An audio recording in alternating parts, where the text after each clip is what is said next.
On a very steamy August 2nd. My name is Jeff DeBelco. I direct the Environmental Change and Security Program here at the Woodrow Wilson Center, and we are thrilled to be hosting this event with an opportunity to share some early findings in a very important study on Haiti and get some feedback from all of you, a whole set of experts on the other side of the table as well. When Julie Kunin called me and talked about this environmental vulnerability in Haiti assessment, and the opportunity to, and the interest in sharing initial results on it. We at the Wilson Center were thrilled to try to play a small role in bringing this discussion to pass. The Environmental Change and Security Program here at the Center, for those of you who might be new to the Wilson Center, is a 12-year-old program that tries to bring together the worlds of environment, health, population, development issues together with issues of broader foreign policy, broader development considerations, and even security policy. So Haiti is obviously one that has challenges in all those areas, and so challenges that are linked very tightly together. So we were very pleased to see some group of very bright people looking at these issues together. The Woodrow Wilson Center itself is actually a bit older, 1968, founded by Congress as the former memorial to Woodrow Wilson. He was our only president who had a PhD, so instead of building a monument on the Mall, Congress decided to set up a quote-unquote a living memorial to bring together the worlds of scholarship and the worlds of practice and policymaking. And so I think today is a good example of exactly that type of effort. So on behalf of former Congressman Lee Hamilton, who is our president-director, I want to welcome you all to the center. I think what I'll do now is throw it to Julie Kunin so she can start the introduction, and we can just get started on the session. I will say that we are videotaping the session so that others can share the insights and hear the insights later on after the fact, and we'll have this available on the website. And so just wanted to let everyone know that as well. So Julie? Great. Thanks, Jeff. Good morning, everyone. My name is Julie Kunin. I'm the Forestry Advisor in the Latin America and Caribbean Bureau at USAID. I'm really delighted that you could all be here to join us today.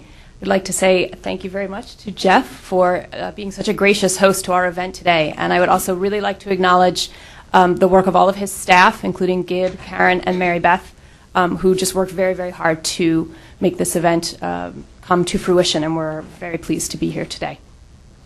My job now is to introduce two other important people. The first one is Glenn Smucker, who's sitting at the other end of the table. Glenn is the team leader for the assessment that we'll be hearing about today. He's a cultural anthropologist. He's a renowned expert on Haiti and the wider Caribbean, and he is also the author of a book on Haitian peasant organizations. Glenn has done numerous consultancies for USAID. It's been a tremendous pleasure to work with him on this one. He's really gone above and beyond the call in his efforts for us. Glenn will be our moderator today. He'll be our master of ceremonies, and he will also be giving two important presentations throughout the day today, one in the beginning and one towards the end to sort of place all of our findings into a larger perspective. The second person it's my pleasure to introduce is sitting next to me. This is Beth Seipzer. She's the acting deputy assistant administrator in the Latin America and Caribbean Bureau at USAID. Beth also serves as the director of the Caribbean Regional Office in our bureau. She's just returned from Haiti, so she has a lot of firsthand knowledge of the area, the issues facing it. And I'm very pleased to welcome Beth today. She'll be opening our workshop. Who's going to kick us off here? Okay. I'm pleased to be here today to open this stakeholder workshop on environmental vulnerability in Haiti. And I'm delighted to see so many Haiti experts in the room today to discuss the U.S. response to this issue. Today, we stand at an important juncture in Haiti's history and hope that with new leadership and a resumption of constitutional governance, the livelihoods of the many people, urban and rural alike, who depend on Haiti's soils and waters, agricultural lands and fisheries, will be improved under rejuvenated systems of management and production. The United States and other donors, in partnership with the Haitian government and Haitian civil society, have a pivotal role to play in this transformation. Haiti is in the midst of a devastating environmental crisis. In 1492, when Christopher Columbus arrived in Haiti, more than 65% of the island was covered with forests. Today, tree cover in Haiti is estimated at no more than 3%. Degradation of watersheds through unplanned and unsustainable timber harvest, agricultural clearing, and livestock grazing has diminished both the quantity and quality of water and led to silting in dams and irrigation works. Deforestation has led to the annual loss of 1% of Haiti's remaining topsoil, upon which the country's overwhelmingly rural population depends for their farm-based livelihoods. As a result, the agricultural sector, once the backbone of Haiti's economy, now contributes less than 30% of GDP. In a chaotic and perverse pattern of land use, the most fertile and rare flatlands are often lost to the spread of slum housing, salinization, or land tenure conflicts, while unstable hillsides, in a nation whose land surface is 75% mountainous, are exploited for erosive annual crops. Haiti's environmental crisis is a social crisis, one in which its populace remains vulnerable to the impacts of natural disasters such as hurricanes and floods. Even ordinary rainfall causes the streets of Port-au-Prince to flood and become choked with mud and garbage. Haiti's population of 8.4 million is overwhelmingly young, with 40% younger than 15 years of age. Despite the fact that 1 in 8 children die before the age of 5, the population is still expected to reach 12.8 million in just 20 years. While much attention is rightly focused upon urban hotspots, we must remember that more than 50% of the Haitian population is rural, and both, urban and rural, rely upon natural resources such as land and water for survival. It is the sheer press of mountain farmers upon the land that is primarily responsible for Haiti's environmental crisis. Decapitalization of the rural sector and the absence of viable production or livelihood alternatives in rural areas contribute to the immigration to urban areas that exacerbates conflict in these hotspots. This urban-rural connection and its relationship to violence cannot be ignored and must be addressed in a holistic manner. An important part of the response must be the development of livelihood alternatives and productive industries in Haiti's secondary cities and rural areas. What should our response to this crisis be? Congress has asked USAID to analyze environmental vulnerability in Haiti and, quote, to develop a plan for the reforestation of areas in Haiti that are vulnerable to erosion, which pose significant danger to human health and safety, unquote. We interpreted this mandate broadly to include better management of critical watersheds, improved rural livelihoods, sustainable forest management, and reduction of vulnerability of Haiti's populace to the impacts of natural disasters such as floods and hurricanes. In response, our assessment team evaluated sectors ranging from agroforestry to energy production, from policy reform to population environment health linkages, and from parks management to production of niche market agricultural commodities. We were asked to develop a plan for interventions that are likely to be effective, able to produce impact at a broad scale, and within USAID's manageable interest. To do so, we engaged geographic information specialists at the University of Florida to analyze all of Haiti's watersheds and to develop a prioritized list of critical watersheds based on criteria such as risk of soil erosion and risks to productive infrastructure and population nodes from natural disasters. We were also requested by Congress to be broadly consultative and engage a range of stakeholders, both within Haiti and abroad. Throughout the assessment, USAID's technical team consulted with officials in both the transition and Proval governments, NGOs, colleagues in the State Department, U.S. Forest Service, and USDA, members of the Haitian business community, as well as the major bilateral and multilateral donors and banks. This workshop, at which we present the results of our analysis, represents another part of our consultative efforts. A similar workshop was held 2 weeks ago in Port-au-Prince and was attended by more than 70 stakeholders, including the new Haitian Ministers of Agriculture and Environment. There are no short-term fixes for Haiti's environmental crisis. The scope of the problem is enormous, and our commitment must be both generous and enduring. Many of USAID's previous activities in Haiti have demonstrated that market-based incentives that connect soil and water conservation measures to farmers' income can improve the condition of vulnerable hillsides and rural livelihoods alike. To have measurable positive impact, however, these kinds of interventions must move beyond pilot projects to be undertaken at the scale of whole watersheds. Unfortunately, we will not have the resources to treat all of Haiti's watersheds. This fact makes the recommendations for strategic interventions and priorities that we will discuss today all the more crucial. We look forward to a frank and thoughtful discussion of the findings of our assessment team and to working with you all in the future. On behalf of USAID, I thank you all very much for your participation in today's workshop. Your insights and informed points of view will enrich our analysis and strengthen our efforts to address environmental vulnerability in Haiti. Thank you.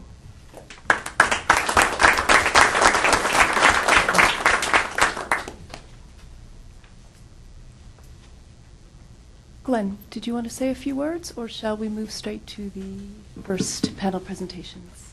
I think I'm not going to talk right now, but I think I want to turn the mic over to Julie to make a few comments.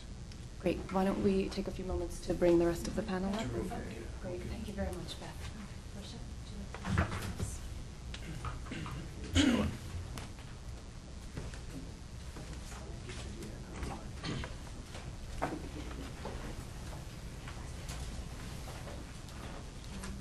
I think before I begin, it might benefit everybody if we just went around the room and briefly introduced ourselves. This is supposed to be a participatory workshop. There will be ample time throughout the day at the end of each one of our panels for discussion and Q&A. I think it would be helpful if we all knew to whom we were speaking. So if I could please start over here. I'm Mark Portnoff. I'm with Carnegie Mellon's Center for Advanced Fuel Technology. I'm Guy Pessoir. I work at Cornell University in the plant breeding and genetics department. My name is Ronald Toussaint. I would like to call upon your indulgence for my English, but I'm a biodiversity specialist working with my colleague close to me in this assessment. My name is Joel Tinian. I worked on the assessment team as team ecologist. And going back and forth. Just ask that you speak in the microphone so that we can have it for the video. Okay. Thanks. Yeah, I've been going back and forth to Haiti since 1980, and it's been a true pleasure for me to work with the team. My name is Alan Isaac, and I'm a regional representative for the Latin America and Caribbean region for Catholic Relief Services. Gay Burpee, Catholic Relief Services. I'm a Deputy Regional Director for Latin America and the Caribbean with a background in soils. Hi, I'm Dana Roth from the U.S. Forest Service. I'm on the Latin America team. I coordinate Central America, Caribbean for the Forest Service. I'm Simone Levets with the Energy team at USAID. Good morning. I'm Jerry Bieslein with USAID's Latin America and Caribbean Bureau. Good morning. My name is Lionel Poitvien. I am the USAID Haiti Mission Environmental Officer, and I've been working very closely with Julie on managing this assessment. I'm John Barraza with USAID's Bureau for Global Health, Environmental Health Team, and spent a fair time in Haiti, but not since 10 years now. I'm Joseph Toledano from the World Bank. I'm on external assignment with Mars Incorporated, working on sustainable cocoa. I'm Tim Reeser. I work for the Senate Appropriations Committee and for Senator Leahy, who was the person who initiated this process. Hi, good morning. I'm Gib Clark. I'm a Program Associate here at the Environmental Change Security Program here at the Woodrow Wilson Center. Hi, Susan Williams with Senator DeWine's office. Hi, I'm Mike Bench, formerly USAID and now retired, and I have been involved in Haiti and watershed work since 1979. Jeff DeBelco here at the Wilson Center. I'm Karen Ben-Calla, and I'm also with the Environmental Change and Security Program. Hi, Allison Williams, also with the Environmental Change and Security Program. Ken Christ, also with the Environmental Change and Security Program.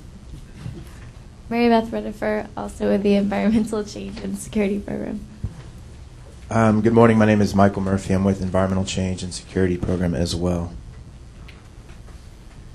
Hi, I'm Ben Swordley. I'm with USAID Haiti in the Environment and Economic Growth Office. Helen Seidler. I'm a locally based consultant in international development and environment. Carolyn Rose Avila, President, Florida International Volunteer Corps, and formerly with World Vision Disaster Response. My name is Scott Miller. I work for the Senate Committee on Energy and Natural Resources for Senator Bingaman. Good morning. My name is Nadim Khouri with the World Bank Latin American Caribbean Department. I am a natural resource management specialist and worked on Haiti disaster management and natural resource management.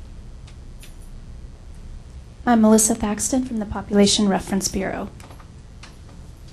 I'm Lynn Portnoff. I'm Mark's wife and accompanied him to the workshop. It was my second trip to Haiti. I'm Ruth Portnoff, and I'm Mark Portnoff's daughter. And I've been to Haiti twice and worked with my dad with biofuels. Hi, I'm Elaine Denning. I'm from NOAA International Affairs, and part of my portfolio is disaster management. I'm Renee Tatusco with NOAA's National Weather Service. I'm Tom Lenigan, Development Alternatives, ex of the Haiti Hillside Agriculture Project until about a year and a half ago. And I'm Brendan McGurk. I'm Project Associate with Development Alternatives. I'm Rosalie Finelli with USAID's Haiti desk. Hi, David Jesse, Economic Growth in Latin America and Caribbean Bureau in AID. I'm Bob McGuire, for many years Haiti rep at the Inter-American Foundation and currently chair of the International Affairs Program at Trinity University in Washington.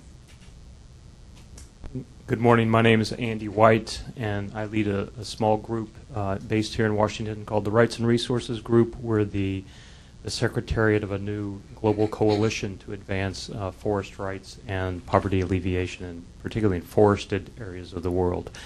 I have some experience in Haiti and was thus asked to participate in this panel discussion. Good morning. Good morning. I'm Glenn Smooker, and I have a special interest in Haiti. Rochelle Rainey, USAID's Global Health Bureau on the Environmental Health Team. I've already introduced myself, so thank you all very much. So the purpose of our first panel this morning is basically to set the stage for you. We'll have 3 presentations that will sort of contextualize the environmental problem and the aspects of environmental vulnerability that our team was charged with assessing. So the title of my talk might strike you as a little odd. It's called From Reforestation to Environmental Vulnerability, plus the subtitle that I won't read out loud. And the reason I chose this title was actually to illustrate the evolution in our thinking.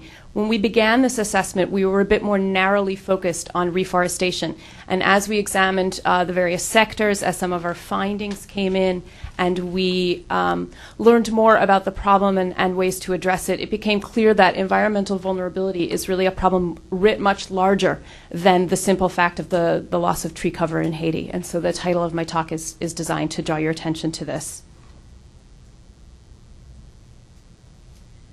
The initial impetus for doing this assessment was a congressional directive that we received, the USAID received in the 2005 appropriations bill, which, as Beth has already quoted, directed USAID to develop a plan for the reforestation of areas in Haiti that are vulnerable to erosion and which pose significant danger to human health and safety. We recognized when we received this directive that there have been countless assessments done of the problem in Haiti. There have been numerous studies, numerous treatments of the problem, reports, lots of pilot projects. So we were aware of the heavy burden that we faced in trying to take a new approach to this issue and to offer up something new. And we were aware that that was a pressure we were facing, since I think a lot of people who work in the development community and a lot of people that are familiar with Haiti's problems sort of struck their foreheads and said, oh no, another assessment, what's going to be different here? I think there are two key things that were different with the assessment that we undertook this time around. The first aspect is that through repeated consultations with congressional staff, we were given an exceptionally broad mandate to evaluate multiple sectors that link watershed and forest management issues to questions of rural livelihood and to disaster vulnerability.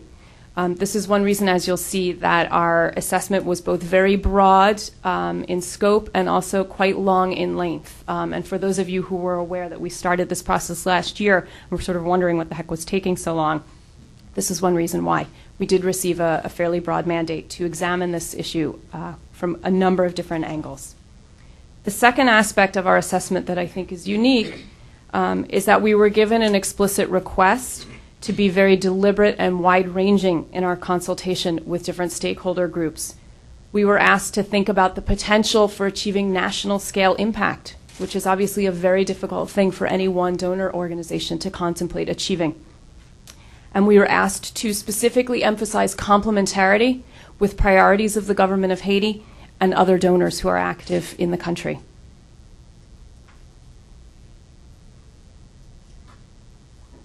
This slide illustrates my point earlier about the wide scope of this assessment. We covered an array of sectors, and as you can see them here, not just watershed management. Agroforestry has obviously been an important part of USAID's portfolio in Haiti for a long time. We looked at forests and park management, population, environment, and health linkages, and a variety of the other sectors that you see here. We took a look at policy and institutional reform. And it was a particularly interesting time to be doing this since Haiti was in the middle of a governmental transition. Energy alternatives, about which we will be hearing much more later on today, and stories of a lot of success that USAID has had working on agricultural commodities and adding value to those. Our assessment team was extremely complex to put together. You can see from the list of people that we have here, we had a very big assessment team. Many of them are in the room today. I cannot thank them enough. I think I've never worked with a group of people who were so willing to go above and beyond their terms of reference and to spend many more hours, many more days, and very many late nights working on this issue, which I think is a testament to their passion for Haiti and their commitment to trying to find ways to resolve the problems that that country is facing. So this is the list of expertise upon which we called. Some of the names of the people on this list, they're not in the room today, but they joined us 2 weeks ago at our workshop in Port-au-Prince and contributed very valuably. There's also another institution and another person that's not on this list that I must acknowledge. Dana Roth of the Forest Service has been my invaluable partner on this assessment. My office has an interagency agreement with the International Programs Office of the U.S. Forest Service. We work very closely together. It was through Dana's office that all of the contracting, all of the administrative support, and a lot of intellectual input into this assessment came. And I just want to say a very big thanks to her. She's worked extremely hard to get this assessment to fruition, and I simply could not have done it without her and her colleagues in her office. To conduct this assessment, we used a variety of different methods. Some of this was in part dictated by the political situation that we were facing in Haiti when we began.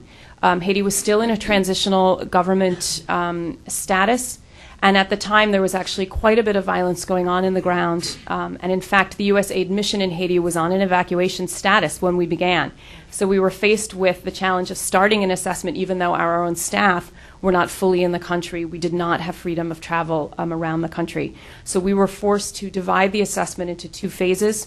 We conducted phase 1 virtually, and then when the situation calmed down a bit and several rounds of elections were held and the new government was moving into position, we were able to conduct a lot more work on the ground. But it was, as you can imagine, very logistically challenging. Just to mention a few of the methods we employed, we did a specific assessment focused on agroforestry that targeted findings and lessons learned surrounding USAID's current hillside agroforestry program and its historical precursors. Glenn participated in that assessment along with Ben Swartley, who's in the room, Lionel Poitevin, and I believe Mike McGahey, who's just joined us in the back of the room, was on that assessment team as well. So we started out looking specifically at agroforestry. We then did a review of relevant literature to really try to glean the lessons from previous, not only USAID projects, but also other people's projects. We did meetings with many, many donor organizations and other U.S. government agencies to understand what they were actively or contemplating doing in Haiti. We had extensive meetings with both the transitional government and the Préval government, both ministers and technical staff, to discuss their priorities, especially concerning priority watersheds, about which we'll hear much more today. We did a written assessment, which we're just polishing up now, on the law and policy framework in Haiti and government and civil society capacities in the sectors under study. And that wasn't it, of course. We worked very hard to identify key stakeholders for consultation and to provide feedback to our findings. We invited all of them to this pair of workshops, the one today and the one that we held in Haiti 2 weeks ago. Our team conducted a variety of field visits. I myself, just a few weeks ago, had the great pleasure of visiting Parc La Visite, which contains one of Haiti's only remnants of forest. It's a beautiful stand of pine forest. It's very heavily disturbed. It contains the headwaters of, I think, 7 different watersheds, provides potable water to numerous villages surrounding the park, and was absolutely full of grazing livestock, women washing their laundry in the headwaters of this, very, very beautiful place. It was sort of an obvious illustration of some of the problems that we're facing. We also called upon the University of Florida and their Geographic Information Systems expertise for our watershed prioritization analysis. This is a new contribution based on criteria that can be weighted differently depending on one's policy priorities. We believe this analysis is very significant because while numerous lists of priority watersheds exist in Haiti, not all of them were clearly derived from a scientific foundation. Everybody seemed to have priorities, but it wasn't always easy to understand from where did those priorities come, what were they based upon. And we feel that our analysis, which will be presented later today, offers a really powerful decision-making tool that will allow us to choose among interventions, because it simply won't be possible for us to do everything. We needed assistance learning how to prioritize and how to select, and we think that this analysis will really help. And finally, I just wanted to say a word about what we hope to get out of doing all of this. We are, of course, hoping, like everybody else, that this won't just be another report that either gets read or doesn't get read, ends up on the shelf, and doesn't really have a discernible effect on any programming or any impact on the ground. We will, of course, have a written assessment that will be available to everybody once it's completed, and we would welcome your comments on that. We will have specific recommendations for scaling up to the landscape level of previously successful pilot and scattered small-scale interventions. As I've mentioned, we will have this robust geographic information systems-based decision-making tool that will allow us to prioritize watersheds. We hope to have support, both programmatic and financial, from Congress and from other donors and other stakeholders with whom we hope to coordinate quite closely. We also have already seen that the process of undertaking this assessment and consulting as broadly as we did, soliciting the feedback of stakeholders, has built a tremendous interest in what USAID is planning to do. We hope to have the continued support and interaction with these stakeholder groups. I think it will be essential to have that, or I don't think we'll succeed. And finally, what I think we'll have is the recognition that deforestation cannot merely be addressed by reforestation. The situation is not that simple. We have to take into account the fact that rural landscapes in Haiti are entirely inhabited, and that rural inhabitants are almost entirely agricultural. So in order to address this issue of the environmental crisis in Haiti, we have to address rural livelihood options, or their lack, unfortunately. And we must develop economic alternatives in rural and secondary city areas. We must develop economic incentives for proper natural resource management interventions. Otherwise, we will not make any progress in addressing environmental vulnerability. Thank you.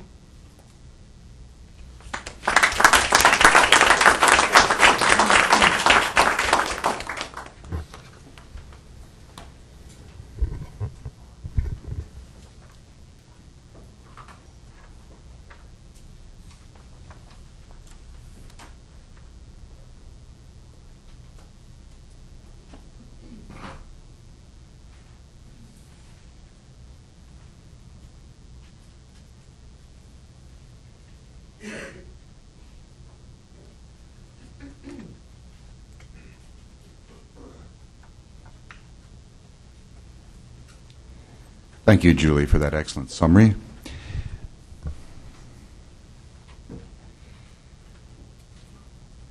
our task was to, in the way that it was worded, was to devise a reforestation plan for Haiti.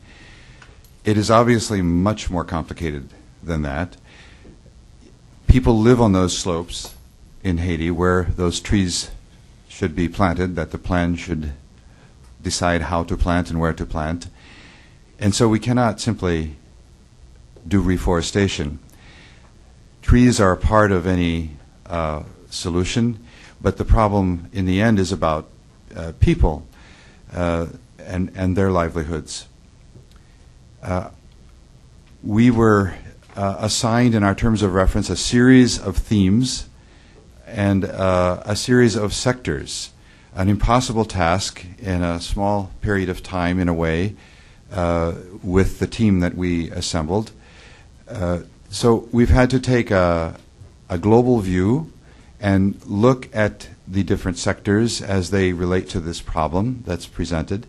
Now, the presenting problem, I think, that was behind the congressional interest and behind Senator Leahy's initiative had to do with a series of very severe flooding disasters in 2004. The map in front of you is indicative of a long history of meteorological events in Haiti that are simply part and parcel of living in the Caribbean. We have seen the effects of that, of course, in New Orleans as well with Katrina. It's the same phenomenon, severe storms coming off of the Atlantic. Haiti is in the path, the primary path, Hispaniola as an island, of storms that come seasonally, and there are cycles that are longer-term cycles in which they come more frequently than others. We're in a period of frequent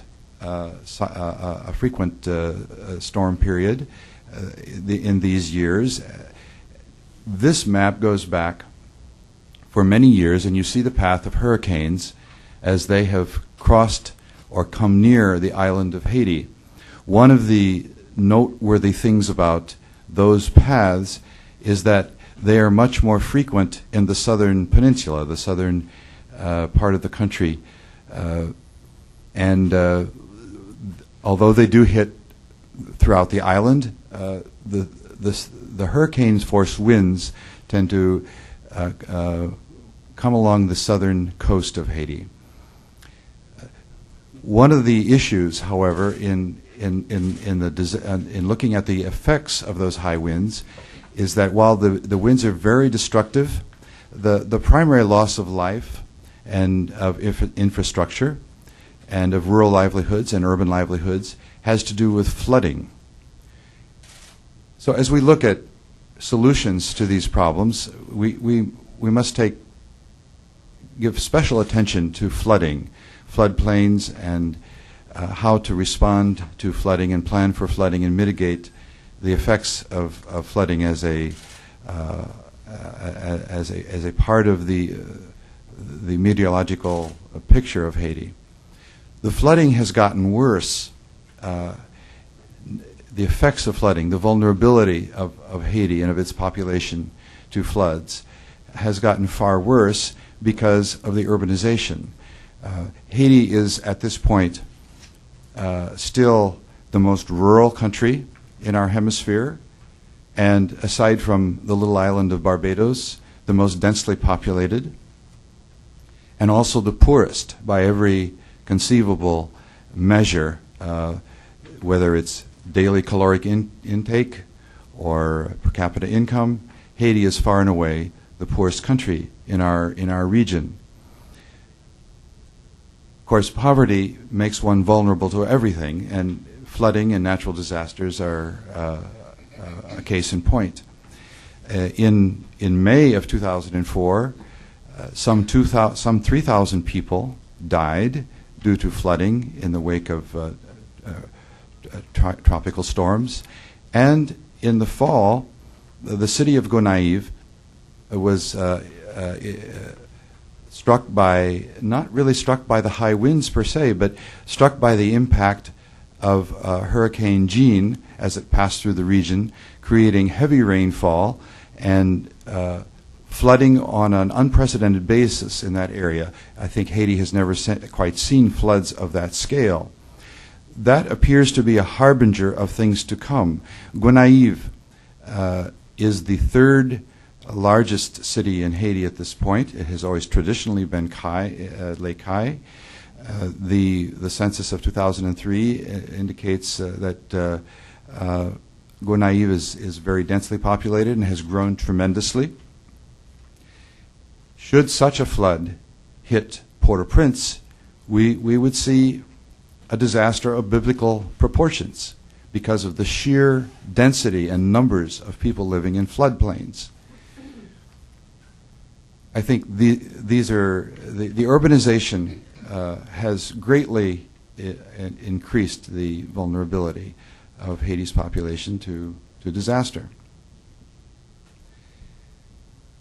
Our response to our terms of reference involved looking at a range of issues and consulting with a broad range of people. We find that many people share these concerns for the vulnerability to natural disaster. And we found, I would say, that members of the Haitian government, the interim government, as well as the current government, members of the NGO community, Haitian environmental organizations and grassroots organizations, including peasant organizations, are all very concerned about this. And the prospects for doing something about it has a base of support that we can build on as we try to respond. One of the remarkable things to me was the interest that, for example, on the part of government representatives, the ministers of environment and agriculture and other personnel in those ministries, were very happy to sit down with us, and were, in a way, we're deeply appreciative and thanked us for asking their opinions and sitting down with them. There is a basis for some partnership there, and this in a very weak government, a governing system, a structure of government that is in a way very archaic, that needs to be updated, that has provides very few services traditionally. Most of the services are provided, to the extent that they are provided, are in cities.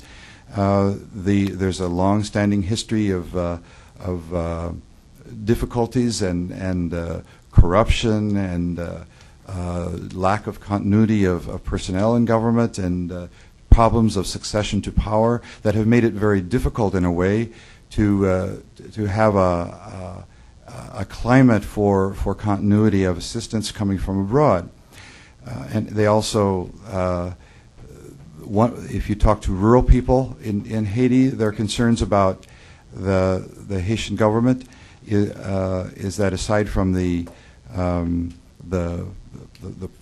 some oftentimes almost a symbolic presence in many areas, the most notable thing that people talk about is the absence of services, the absence of the government in their communities.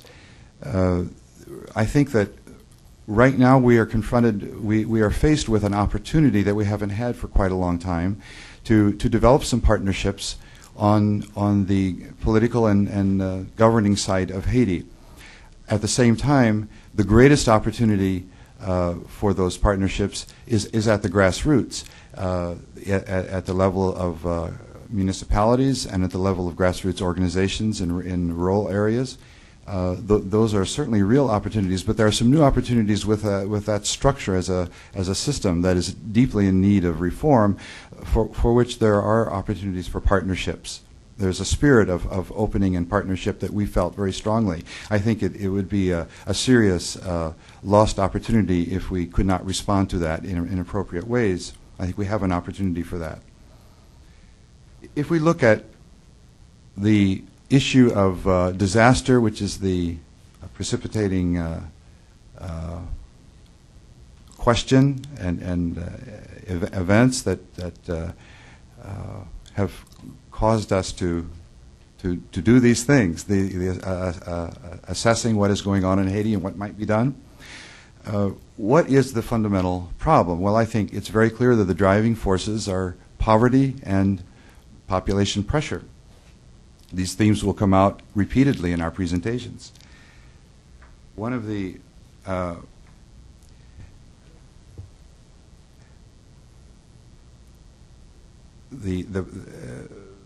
problem then with looking at it as a watershed solution, which we need to do.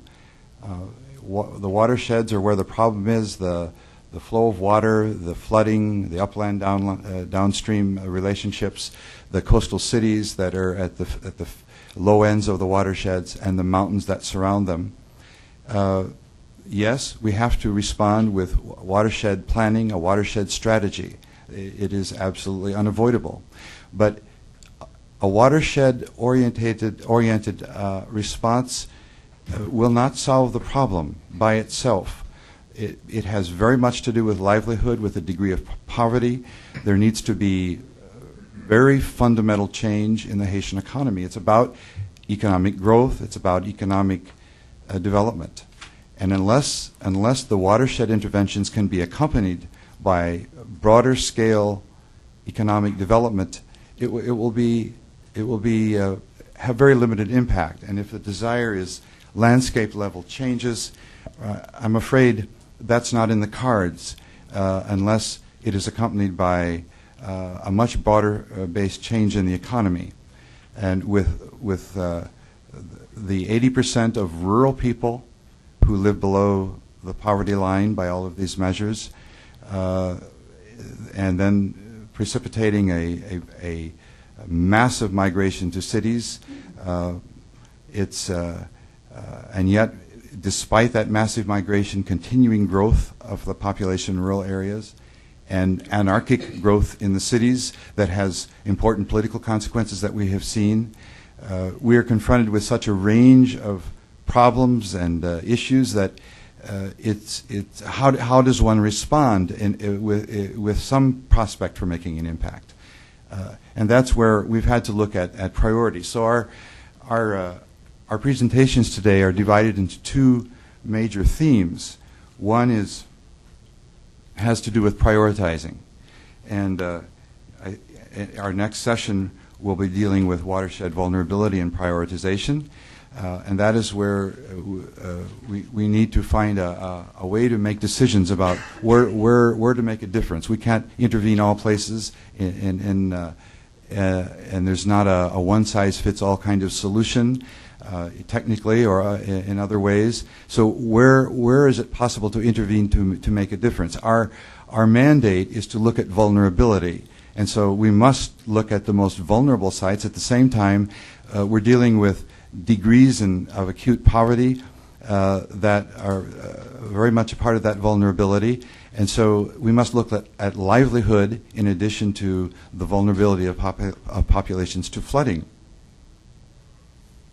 So how do we go about making good decisions? That is where we make use of an unprecedented tool that has not been used and does not exist in Haiti for using a scientific approach to analyzing the degrees of vulnerability. The vulnerability is not all equal. So where does one intervene? It's a tool for decision making that has not been used before because it didn't exist. No one has ever ranked and compared the relative vulnerability of Haiti's watersheds. The second session deals with the theme of interventions in watersheds. Now, there's a history of interventions. Watersheds are often used as a justification for those interventions, but no one has done at any point truly a watershed intervention throughout the full expanse of any given watershed. Where there has been some success has been at the level of micro-catchment basins, if you like, but not entire watersheds. So there is no precedent for that. It has never been done.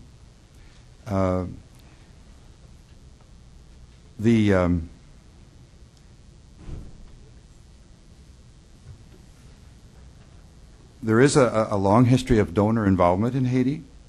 I wanted to mention a couple of things about the nature of that involvement. I would say that the current trends in donor involvement suggest that people are very concerned about the natural disaster and the prospects for natural disaster. There was more funding in response to the Gonaïves disaster than and in a very short period of time, and actually with programs and disbursement of funds and programs on the ground, than to other kinds of donor strategies. Disaster obviously was successful in leveraging donor funds. That's a very expensive way to go. It obviously would be much better to prevent disasters than to respond to them. Another donor trend in recent times has been growing interest in cross-border initiatives, both in biological and biodiversity terms and watershed terms, but also in the reality of the situation on the ground is that there's a great deal of cross-border trade. This can be an opportunity for Haitian farmers, and is. Watershed interventions are presently trendy with donors, but such interventions appear to lack focus and have not demonstrated their ability to attain a critical mass of land and residents with any given watershed. That leads, again, to another theme of our presentation, and that is how do we scale up from where there are successes at more local levels. Donors are certainly committed to establishing early warning systems and local civil protection committees. That's a current trend. There is a strong interest in the supply chain for agricultural commodities. There's a great deal of potential there, but marketing activities are not watershed specific. They do not. They're very useful. They can be useful in bringing expanding the number of perennials, fruit trees, and so on on slopes. But they're not a watershed activity per se. There has to be more than that. But that is a current donor trend. The marketing change. It's a very positive one.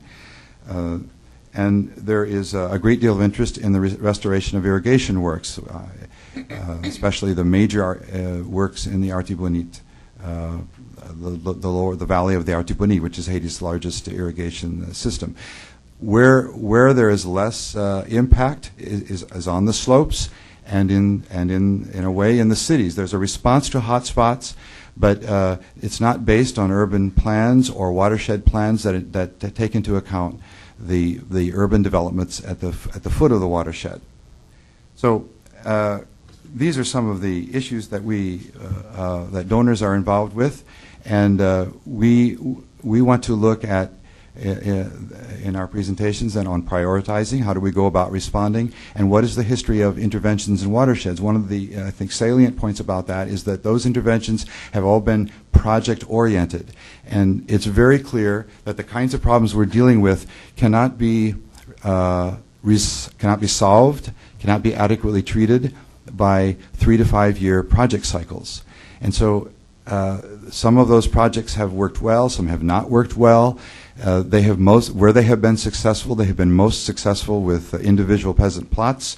One of the things, of course, that characterizes Haiti that we will see in some later presentations is the way the countryside on the slopes is divided into very small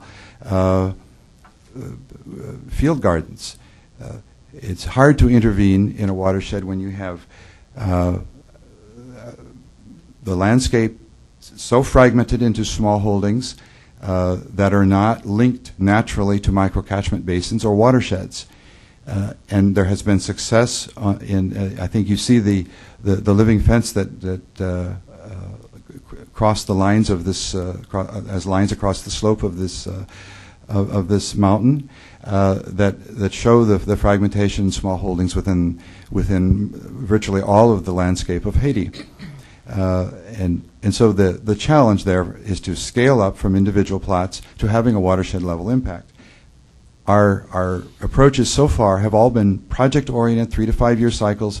We're looking at a problem that would require a generation of involvement, a 20-year cycle, a 20-year perspective, in order to have a serious impact, and one that cannot be addressed properly by watersheds alone, watershed interventions alone, but it must be accompanied in the end by major changes in the economy and by a direct response to these very acute problems of poverty and livelihood. So I would like to look at one of our driving forces, the population side of it, through a presentation by our next presenter, Rochelle Rainey, looking at health, environment, and population links. This helps us to set the stage then for the next session on prioritizing.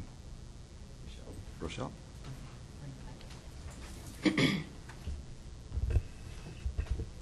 Okay, while Glenn's getting me set up, some thanks are due on my part as well. First to Julie for including the Pop Health Environment Group on the team, and then to my colleagues, Heather Diagnos and Scott Tobias, for doing all the work of the assessment, and I'm just doing the presentation. So it's important to look both at the issues around population health and environment, but also the links between them, their interrelationship, when you're looking at aspects of contributions to vulnerability. And so I'm going to focus a little bit more on the people dimension of vulnerability, whereas I think maybe the rest of the presenters will be more on the environmental side.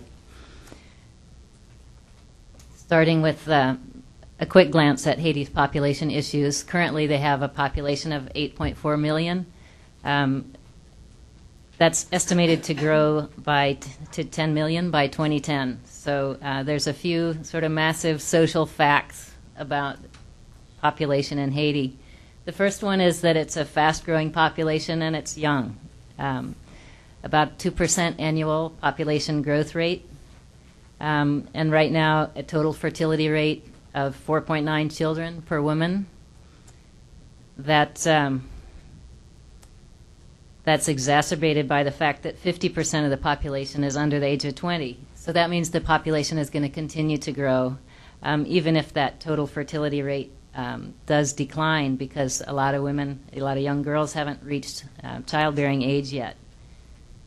Another aspect of the population is that it's rapidly urbanizing. Right now it's at 40% urban, 60% rural. But the differential in growth rates is pretty dramatic. The urban population growth rate is 3.63%, and the rural population growth rate is less than 1%. Specifically, Glenn wanted me to mention in the Port-au-Prince metro area, the annual growth rate in that metro area has been at 5% for over 20 years. And this has meant just incredible growth that's been on very fragile lands, either on hillsides that have been deforested or in the floodplains. And so as a contribution to vulnerability, that spectacular growth just in the Port-au-Prince floodplain is a big contributor. Another aspect of the population is, as Glenn mentioned, very low income. 80% of Haiti's population is below the poverty line, and 2/3 of the population are subsistence farmers, which kind of by definition is a very vulnerable group. These are people with not a lot of options. And finally, with respect to population, there is a high unmet need for family planning services. 40% of women have expressed an unmet need, and the contraceptive prevalence rate for using modern methods is 23%. I thought it'd be useful to just give some comparative health statistics for Haiti. It has the worst health statistics in the Western Hemisphere. By comparing it not just to the U.S., which would give us sort of a frame of reference, but also to the Dominican Republic, which is shares the same island. And you can see on every one of these statistics, Haiti is not just worse than the USA, but even quite a bit worse than Dominican Republic. So life expectancy, in child mortality, I found a statistic where Haiti has 2% of all the births in the Latin America and Caribbean region, but 19% of all the deaths of children under 5. Also, in terms of child mortality, diarrheal disease contributes 13% to all the child deaths, and acute respiratory infections, 9% of the child deaths under 5 are due to lower respiratory infections. So a few more issues about health in Haiti. Poor nutrition is a huge contributor. FAO's data shows that 40% of the total population is undernourished. That's not just children, but 40% of the total population has a food intake that is chronically insufficient to meet their minimum energy needs. So, as Glenn mentioned, the links to poverty, nutrition is a huge contributor to vulnerability. In addition, 17% of children under 5 are either moderately or severely underweight, and 21% of infants have a low birth weight. So all these nutritional issues. In terms of environmental health, we have some figures on access to improved water sources and sanitation facilities. This data is collected as part of the monitoring for progress towards the Millennium Development Goals. And while it certainly shows an urban bias in terms of access, I did want to point out that improved water source does not necessarily mean safe water. And so you can't assume that 91% of the people using improved water sources, which are defined as usually a capped spring or a protected well, those still may be contaminated either at the source or because there's no water source in households. The water can become contaminated during the transportation to the household or in storage. So again, as a contributor to diarrheal disease, this access to water and sanitation is involved. Another health issue is indoor air quality and the use of traditional fuels, which again is related to the deforestation. And a couple aspects of indoor air quality that I wanted to mention are that there is some association between exposure to indoor air pollution and low birth weight, which we noted under nutrition that is a problem. 21% of children, infants, are born with low birth weight. And also, the UN has done some research, and according to their data, the average lifespan in Haiti is shortened by 6.6 years because of the impacts of indoor air pollution caused by burning of biomass indoors. So, again, it's not just the population health and environment issues, but also their interrelationships. And indoor air quality is certainly one of those. Finally, I want to give a quick overview of the environmental issues. And clearly, deforestation is driving a lot of the activity in this area. Deforestation is occurring both because of a need for more agricultural land, for cooking fuel, and 70% of the total energy requirements in Haiti are met by use of traditional fuels, which is either firewood directly or charcoal. And then finally, as an income-generating activity, either cutting wood to make charcoal or other wood products. Related to deforestation then, of course, is soil erosion. Once these slopes are denuded, it's difficult to revegetate them. You have also reduced agricultural productivity when that soil erodes, and the landslides.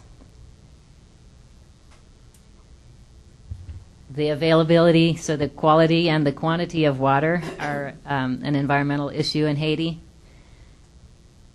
I think it was the Center for Ecology and Hydrology, did a study on water poverty, and Haiti ranked at the bottom in terms of water poverty on this index. And they consider aspects of the resource itself, access, capacity, the use, and the environmental impact to create this index. And while Haiti was 147th out of 147, it's interesting to note that Dominican Republic was only 64th on the water poverty index. So clearly there's something different going on in Haiti. Again, because of its geographic location and the pattern of rainfall, they get torrential rain on these exposed soils, and flooding is also associated. And then downstream, the coastal and marine resources are degraded. And again, this links in with nutrition, since many people in Haiti depend on some kind of a protein source from the sea for their for nutrition. And then finally, biodiversity as an environmental issue in Haiti has a high level of endemism, and it's a highly threatened diversity hotspot.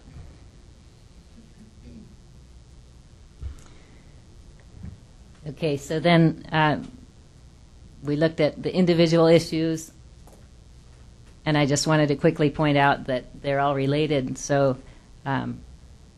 quick schematic here: if you have a higher population, then you're going to need more agricultural land, you're going to need more firewood.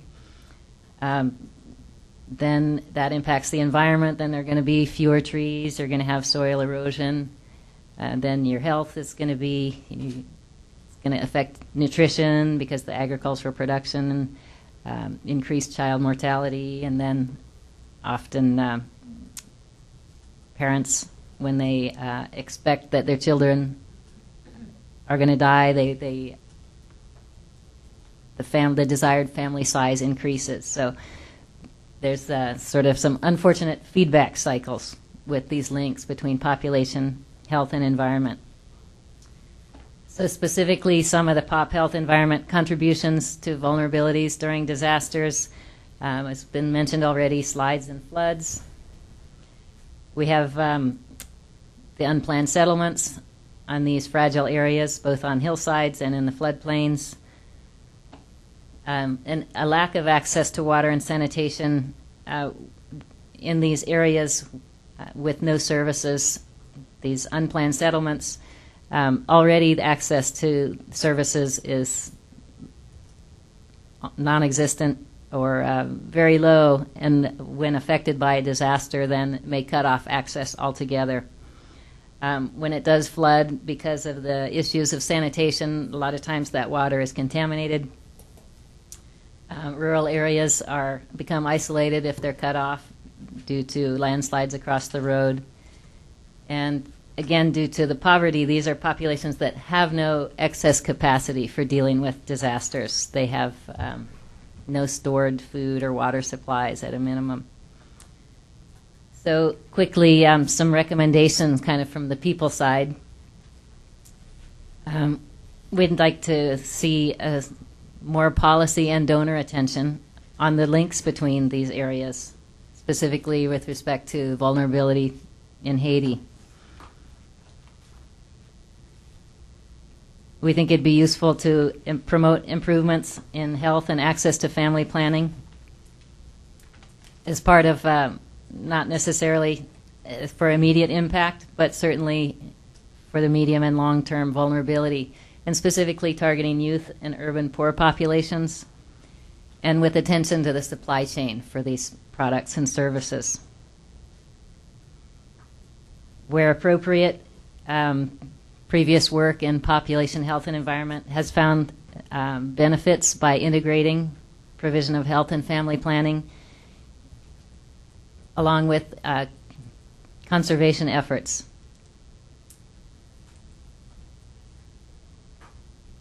Specifically with respect to air quality then, a program to promote improved cook stoves, and along with the behavior change communications required to get those adopted would be useful.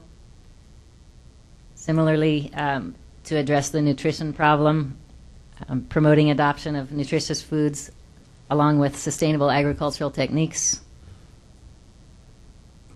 In general, the capacity for environmental health response is low. So this could be addressed both by training in first aid responses and also in terms of key messages after some kind of disaster with respect to treating your water, safe disposal of feces, and hand washing, environmental health type messages. And finally, it's been shown to be very useful to use existing community organizations rather than come in with a new structure. And also to be sure to include the government officials and try to build local capacity to deal with these. Okay. I think I'm just in time.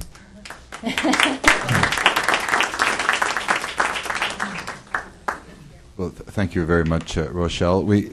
This is a format that has some of the markings, at least, of a workshop, and the primary one being that we wish it to be informal in the sense that there's opportunity for interaction and debate and questions. And after each presentation series, we invite comments and questions. We wish to test our findings and recommendations against your views. We did this in Haiti last week to good effect. It worked. There was a great deal of interest, a lot of talk, a lot of questions and interaction, and a lot of lively discussions in the context of the Haiti workshop. We invite you to respond. One comment I would like to make very quickly is that I know that there are some congressional staffers here with us today. I appreciate very much their interest.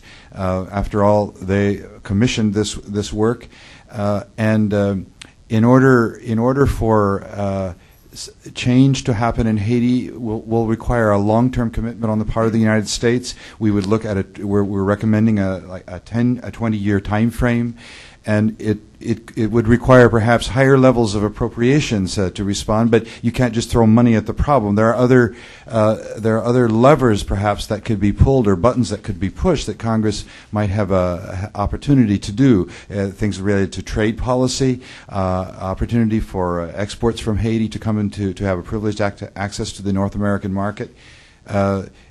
So I think that it requires in the end both an enabling political environment in Haiti, certainly, and a commitment on the part of the United States to its neighbor to the south. Otherwise, there will be certainly, among other things, we know what the trend is. Small boats come to Miami. We know that when there's these problems that we're talking about have very, very profound political impacts. And I think there's no better solution in the end than economic development, and that requires a strong partnership with the United States. So that commitment would be essential to I think some change in Haiti.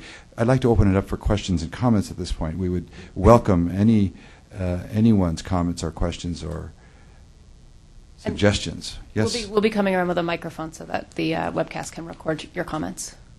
Yes. Hi, my name again is Renee Tatusco. I'm with the National Oceanic and Atmospheric Administration, National Weather Service. And first of all, I want to apologize for this heat wave, but we have nothing to do with it. I have a few comments. Number one, given the discussion on natural disasters such as flooding and hurricanes, my first question is, did the team talk to the local meteorological service? And if so, I'd be interested in what their contribution was to this assessment, and if not, is this possibly a good time to perhaps talk with them about their role in helping to prevent natural disasters such as hurricanes and flooding? As you know, the National Weather Service has a mandate for the protection of life and property due to storms, flooding, and we have the capability, very low-cost capability, I might add, to address flooding issues. And I'd be happy to hook up some of our experts with your team to have you explore some potentially low-cost GIS-based capabilities that would provide a first guess flash flood potential index that might be useful for Haiti to at least address potential problems. The second issue is within the National Weather Service, we have the National Hurricane Center down in Miami. And we just have completed a major hurricane reconstruction effort within the Caribbean region as a result of the 2004 hurricane season. And we received money from Congress as a supplemental to assist in that effort.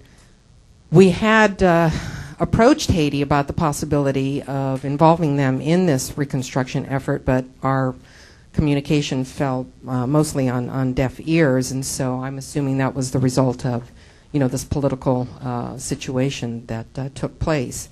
But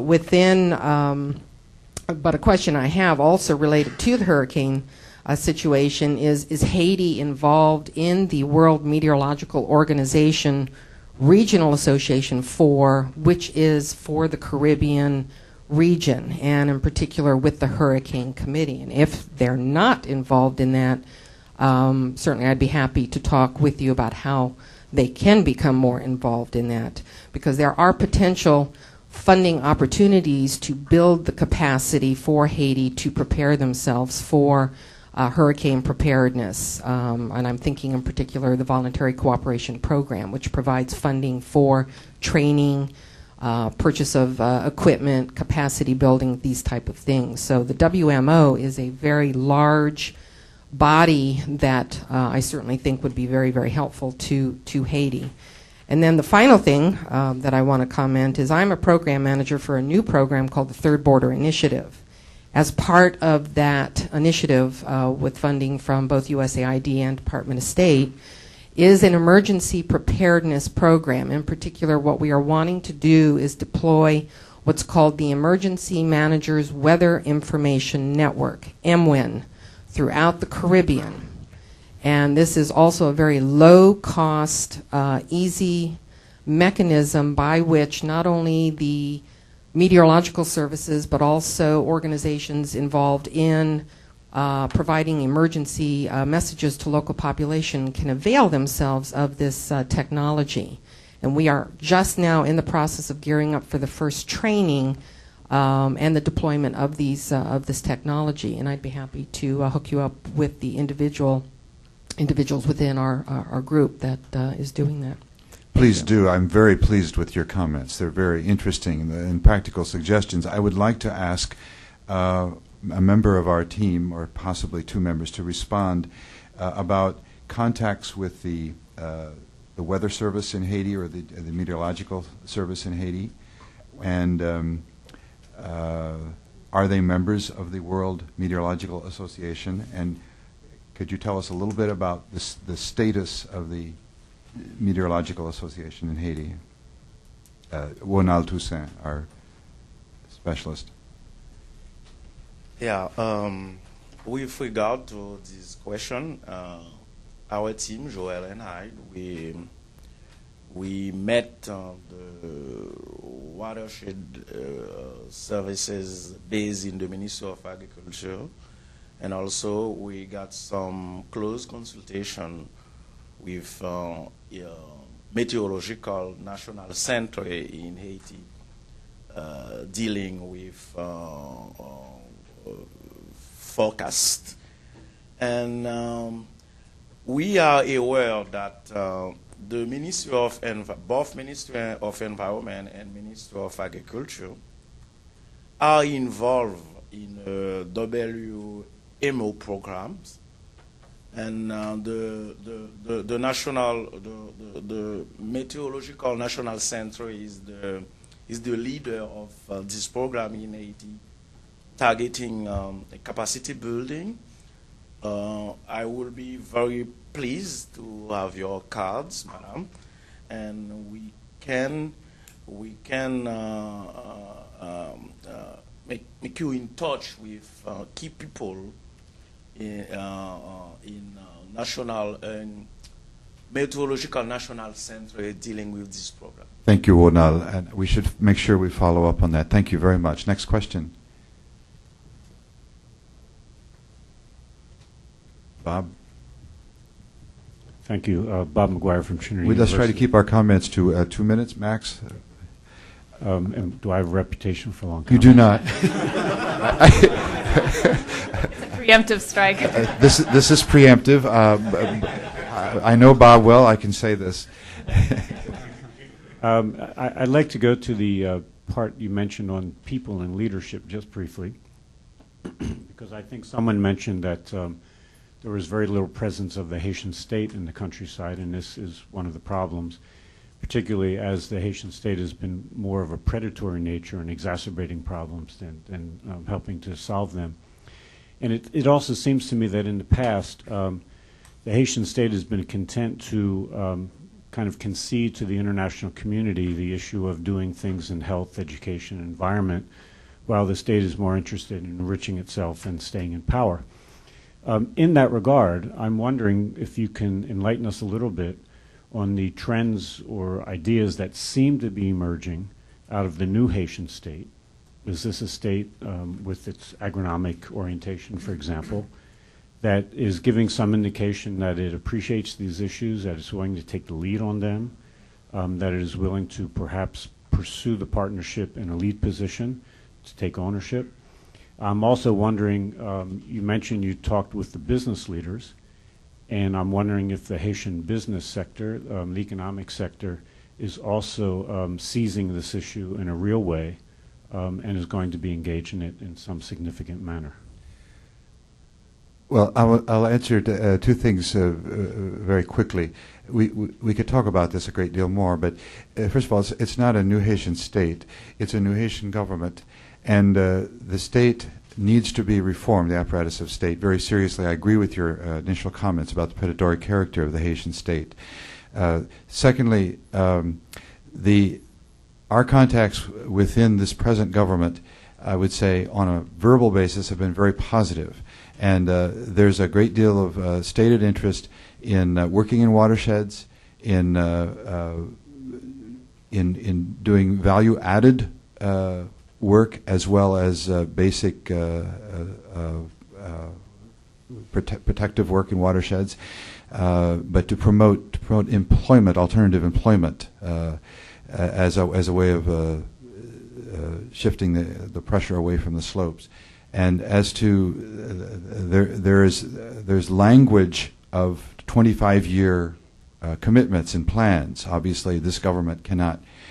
Although it really has to raise the question in Haitian history, where governments have been in place for 25 years, saying a single government, but this government presumably will not be in place for 25 years, but it's talking the language of 25-year commitments to this kind of activity on the business sector.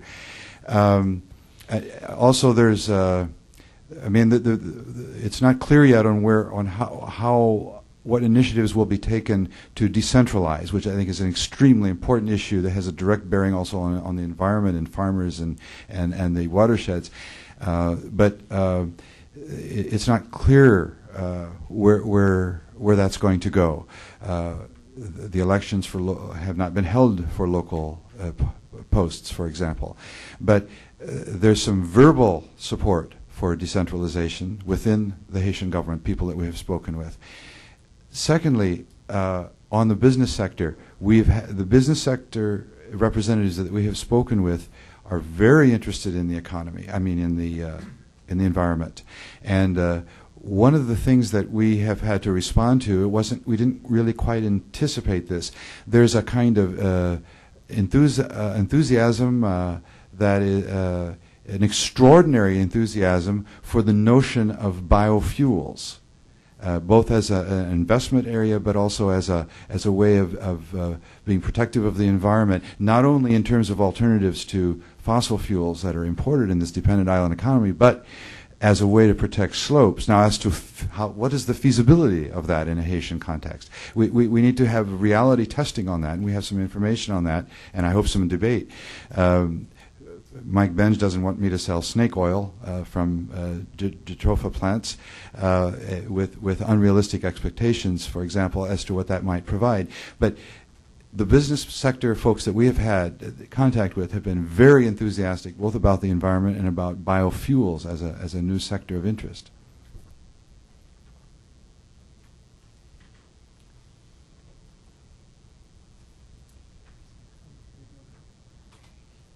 My name is Gay Burby. I'm from Catholic Relief Services.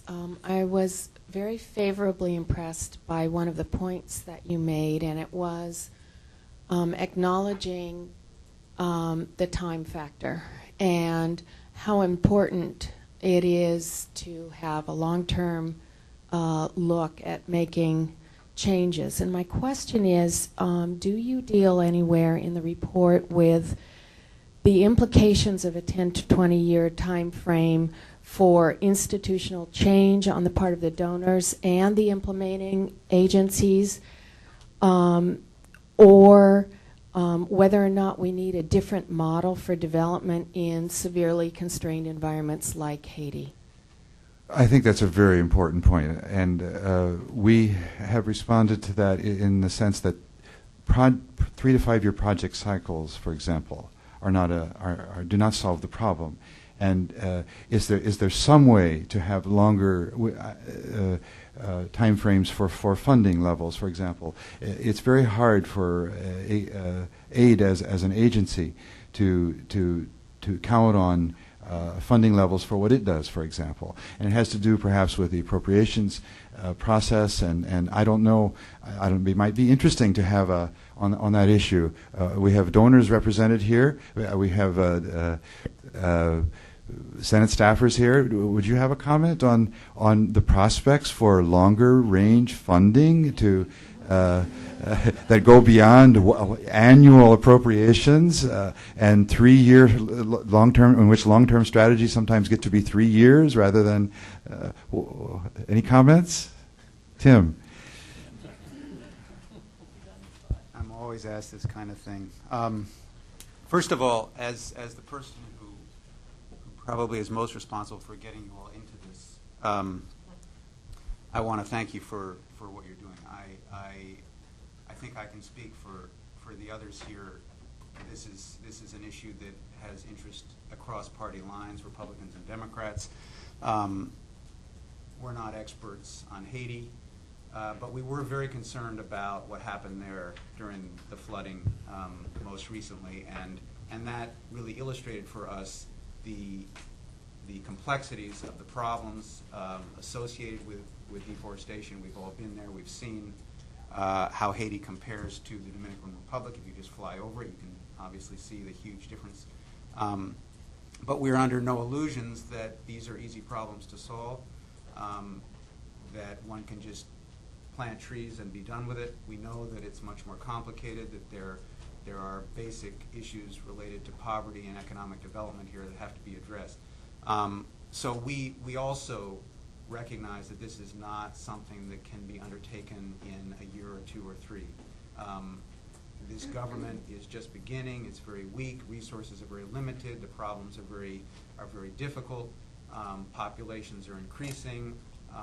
Obviously, there are many factors, and so I think that was one of the reasons why we felt particularly the need to have a very broadly consultative process, because we know there's a lot of people who have looked at these issues for many years. We've tried some things in the past. Some have worked, some haven't. Clearly, we haven't had at least what appeared to us to be a real comprehensive strategy that both the government and the NGO community and donor community could buy into collectively. But given the need for maximizing our potential resources, we felt that was very crucial to this process. The Congress, has a way of seeing a problem and telling other people to fix it, and to do so in preferably before the next election, so that they can talk about it. And so it is fair to say that we do have a very, very short time frame in the way that we look at problems. And that is, I think, as Glenn has pointed out, simply unrealistic. when you look at the situation in Haiti. So for those of us who care about Haiti, who have been involved in this, we obviously recognize that we're talking about a much longer commitment, a much broader strategy that really brings all the various interested players together. We can't solve this in a matter of a year or two or three. We have to look much beyond that. And in terms of resources, we appropriate money every year, and it's one of the weaknesses in our process, because agencies that rely on funding from the Congress can't plan very well beyond the short term that they know they have money in the bank. I can say, though, that for those of us who are behind this, we are committed over the long term, and one of the things that we made clear to AID when we initiated this process was that if they could come up with a strategy that had very concrete, realistic recommendations and proposals that had broad support from the international donor community and from the Haitian people themselves, we would commit ourselves to finding the resources over whatever period of time is required to support that process. We can't overnight say that we can come up with $500 million, but we can, I think, commit ourselves to every year for as long as it would envision to carry out a strategy such as this, assuming that it is being done and assuming it is showing results, that every year we can commit additional resources to support it, with the expectation that will encourage other donors to do the same. So I can't make promises, but I can say that we recognize what's at stake. We also see an opportunity here, and we have been at this long enough to know that we have to have a long-term vision, and that means a commitment of resources throughout that period. I have quite convinced of your good intentions, Tim. I have a technical question in terms of the way the appropriations process works. Is it feasible to make a multi-year funding commitment in any given year beyond the annual appropriations process? It really isn't, unfortunately. That is, I can't tell you that we will, for the next 5 years, provide X dollars to support this initiative. But I can tell you that we will do everything possible to do so, and I think we are capable of doing that. I don't think, if we had thought that this exercise would simply be one that involved developing a strategy without committing the resources to implement it, I don't think we would have asked you to do this. Okay. How are we doing on time? A little bit over. I think maybe we can take one more question, then we'll break for coffee. Okay. We have a question from Nadim, I believe. Nadim Koui from the World Bank. Thank you. First of all, thank you very much for the presentation. I think it was very clear. If I can speak for the kind of study that we had done at the bank, and probably during the day we can discuss about some of the other details, we would agree with all of the main conclusions that you've presented, the devil being in the detail, of course. If I can first answer the question on donors, yes, please, that you asked, and hopefully you will not deduct this from my 2 minutes, because I did have 2 additional points. Please say specific to the presentations. First, on whether a 1-year commitment can actually extend farther, my impression is, although we are saying everything cannot be developed through a project approach, but allocating or appropriating certain funding in 1 year that has to be spent doesn't mean that everything has to be actually executed in that year. So it might be something that we could look into as far as a way of looking at long-term commitments. I just wanted to give it little update. I wasn't at that conference, but you may know that on the 25th of July there was a donors conference, and that one, my own impression is that the lesson about not looking at things on a project by project basis, and also of the need for harmonizing the approaches between donors and with the government and the NGOs and local stakeholders in the driving seat and all of this. My impression is that this is actually being internalized, and the main thing is to balance between the studying and making sure that everything is actually aligned and actually going and doing the work. But it seems to me that I think on the 25th of July there were commitments, a pledging of $750 million. You can do quite a bit, especially with knowing that we want to be in tune with the absorptive capacity and implementation capacity. I think the resources are there, the willingness to work together is there. My impression is that once we can work out some of the details that are really bedeviling a lot of the work, it will be very, we have a good environment, or at least as good as I can think of, to actually be able to work together on this. Anyway, that's the part directly in response. If I may, I wanted to take one example on how this actually is being done. And I would say, although I would be the first one to endorse self-flagellation, but my impression is that you might be giving a bleaker a picture than what it actually is.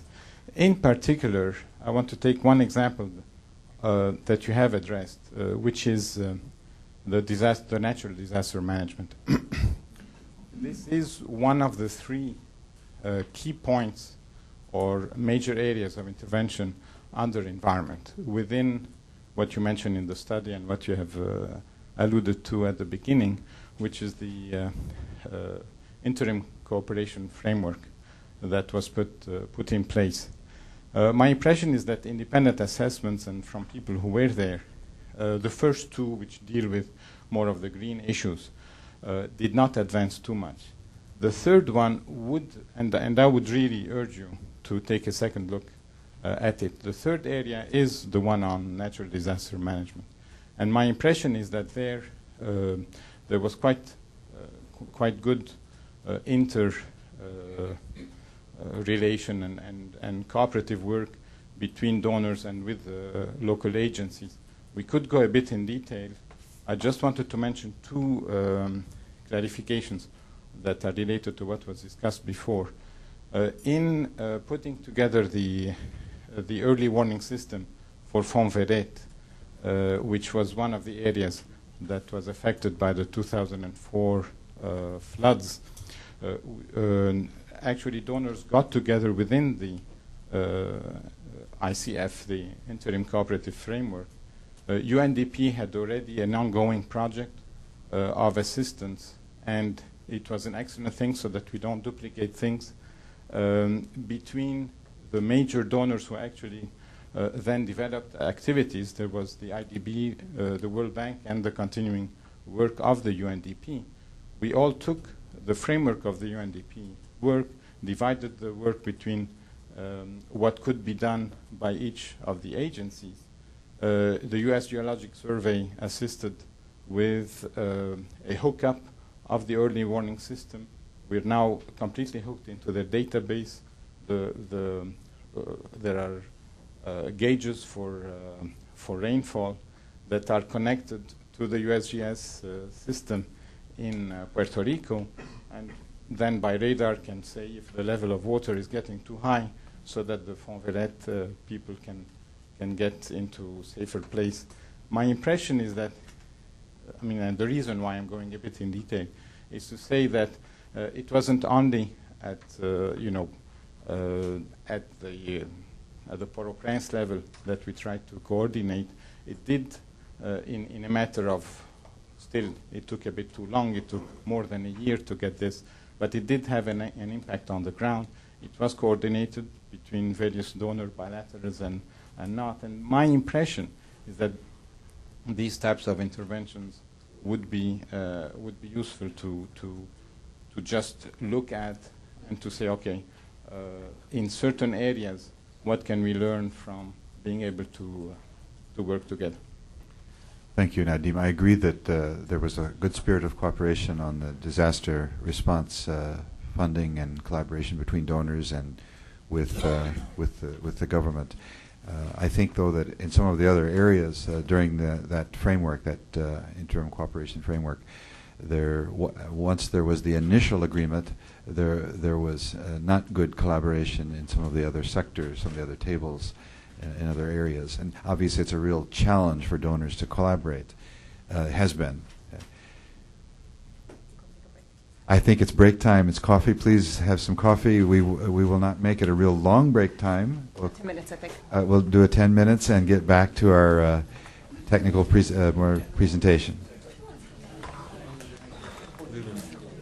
So you're still with USA? We have not seen each other. You know, for a long time. I was there. 94, 96. Yeah. But you're still working in which section? Environment? Which includes the environment. Yeah, now it's going to be.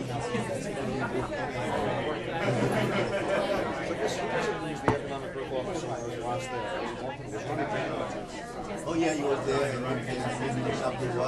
That's correct. Now he's different than I don't know. He was in PTO. Where was he? Joel and Ronald talking about their priorities. You've been with USAID how long? I was with USAID for 7 years. Show me. Yeah. Yeah. I got these from carrying the plants from Skaya. Oh, okay.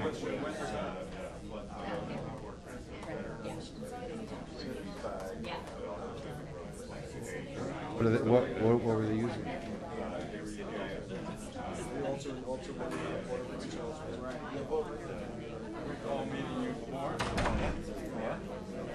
So were you involved in the response to the floods? I haven't given enough. Thank you. I can't. When you go back to USAID,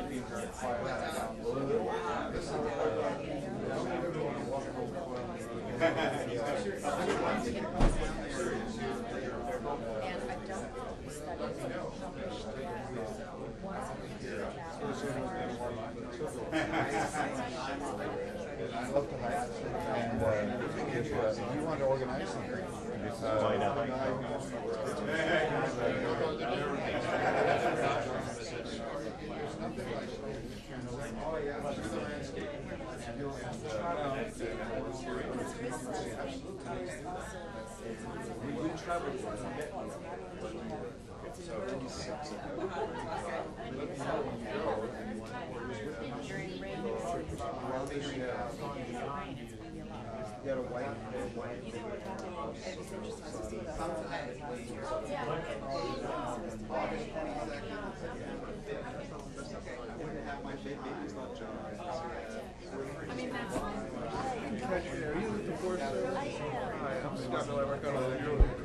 better for me in the early.